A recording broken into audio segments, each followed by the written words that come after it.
Maharashtra CM ఎవరనే ఉత్కంఠకు ఇవాళ తెరపడనుంది. CM ఎంపిక వ్యవహారంలో బీజేపీ అధిష్టానం 2 పరిశీలకులను నియమించింది. శాసనసభ పక్ష సమావేశానికి పరిశీలకులుగా కేంద్ర మంత్రి నిర్మలా సీతారామన్, విజయ్ రూపానీని నియమించింది అధిష్టానం.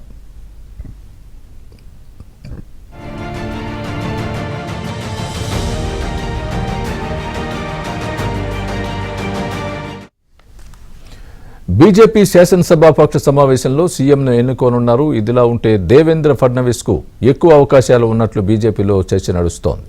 ఇక సీఎం పీఠంపై అలిగిన ఏక్నాథ్ షిండే దిగొచ్చారు. బీజేపీ సీఎం అభ్యర్థికి మద్దతు ఇస్తానని తేల్చి చెప్పారు. మరోవైపు డిసెంబర్ 4వ తేదీన ముంబైలో శాసనసభ పక్ష సమావేశం జరగనుంది.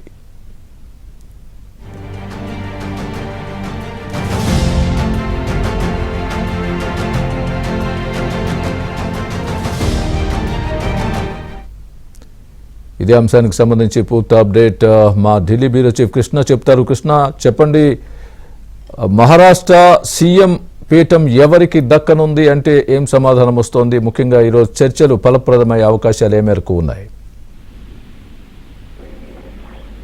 స్వామి, మహారాష్ట్ర ముఖ్యమంత్రి ఎంపిక విషయంలో బీజేపీ అధిష్టానం ఆచితూచి అడుగులు వేస్తుంది. దానికి సంబంధించి ఈ నెల 4వ తేదీన బీజేపీ శాసనసభ పక్ష సమావేశాన్ని కూడా ఏర్పాటు చేసింది. ఈ శాసనసభ పక్ష సమావేశానికి పరిశీలకులుగా నిర్మలా సీతారామన్, విజయ్ రూపానీలను నియమిస్తూ కొద్దిసేపు క్రితం బీజేపీ అధిష్టానం నిర్ణయం తీసుకుంది. దీనికి సంబంధించి ఈ రోజు ఢిల్లీలో కూడా కీలకమైనటువంటి సమావేశం జరిగింది. ఈ రోజు పార్లమెంట్ లో ఏదైతే పార్లమెంట్ భవనంలో ప్రధానితో అమిత్ షా సమావేశమయ్యారు. అమిత్ షా కంటే ముందుగా ప్రధాని జేపీ నడ్డా, పార్టీ జాతీయ అధ్యక్షుడు జేపీ నడ్డా కూడా భేటీ అయ్యారు. మహారాష్ట్ర సహా వివిధ అంశాలపైన చర్చించినట్టుగా తెలుస్తుంది.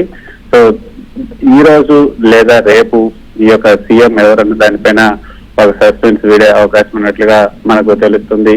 ఢిల్లీలోని కేంద్ర మంత్రి అమిత్ షా నివాసంలో కూడా ఇటీవల బీజేపీ జాతీయ అధ్యక్షుడు నడ్డా, మహారాష్ట్ర బీజేపీ నేత దేవేంద్ర ఫడ్నవీస్, శివసేన అధ్యక్షుడు ఏక్నాథ్ షిండే, ఎన్సీపీ అధ్యక్షుడు అజిత్ పవార్ వీళ్ళంతా కూడా చర్చలు జరిపారు. చర్చలో తీసుకున్న నిర్ణయాలు ఎవరు కూడా బయటకు వెల్లడించినప్పటికీ కూడా మహారాష్ట్ర బీజేపీ శాసనసభాపక్ష నేతగా మాజీ ముఖ్యమంత్రి అయినటువంటి ఫడ్నవీస్ ని ఎన్నుకోవాలని నిర్ణయించినట్టుగా తెలుస్తుంది. దేవేంద్ర ఫడ్నవీస్ ని కొత్త సీఎం గా ఎంపిక చేసినట్లుగా దాదాపు తెలుస్తుంది. అయితే పార్టీ నుంచి మాత్రం అధికారిక ప్రకటన ఇంకా వెలువడలేదు. మంత్రి పదవులపై కూడా చర్చించినట్లుగా సమాచారం. బీజేపీకి 20 నుంచి 22, శివసేనకు 10 నుంచి 12, ఎన్సీపీకి 8 నుంచి 10 మంది మంత్రి పదవులు కూడా దక్కే అవకాశం ఉంది. షిండే, అజిత్ పవార్లు డిప్యూటీ సీఎంలుగా బాధ్యతలు స్వీకరించే అవకాశాలు కూడా ఉన్నాయి.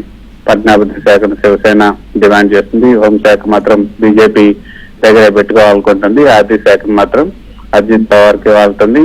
షిండే మాత్రం కొంత మొదట్లో అలిగినట్లుగా కనిపించింది. అయితే కొంత ఏదైతే నెగోషియేషన్స్ లో కొంత తన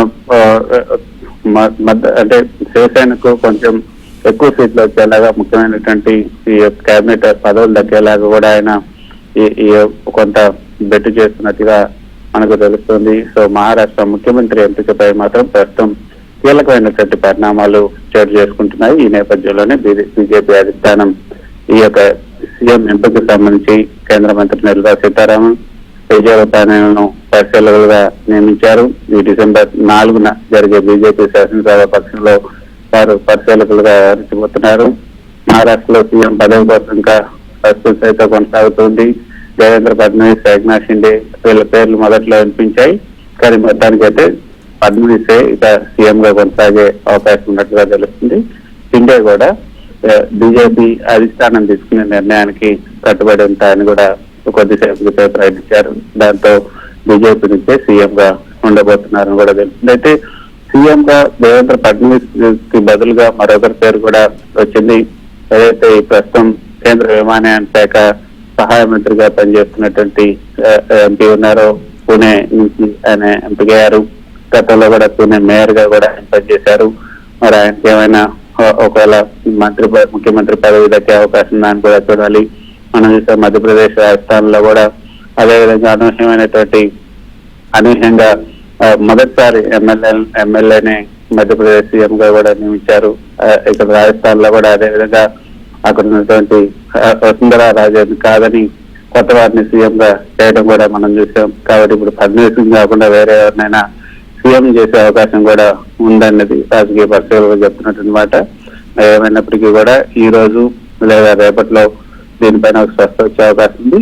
4వ తారీఖు మాత్రం శాసనసభాపక్ష సమావేశం జరగబోతుంది. ఆ శాసనసభాపక్ష సమావేశంలోపే ముఖ్యమంత్రి ఎవరన్నది ఒక స్పష్టత వచ్చే అవకాశం ఉంది. Right, thanks for the update Krishna.